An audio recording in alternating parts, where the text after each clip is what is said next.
मोहत रोहब मोह जनुआ तोहके कोरबा में राखब सैया जी के अपना हम सिंहरवा में राखब।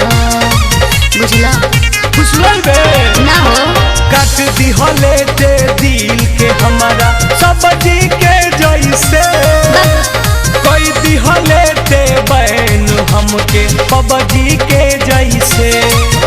अरे अब ना फौसम जाल में तोरा मुँह मारो प्यार के मैया के देह में रखनी यार तोहके डिब्बी में रखनी सैया के। अरे देह में रखनी यार तोहके डिब्बी में रखनी सैया के।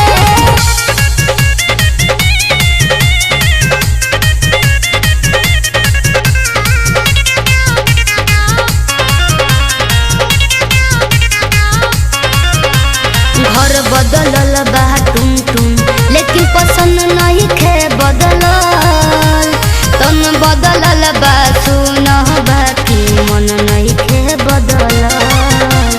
काहे नहीं बुझल पागल भइल बड़ा। अरे भर जवानी लुटले फिर पराई बन गईले हम बानी कुंवारे ते तमाई बन गईले। अरे गम के पार्टी कई दिन मनैनी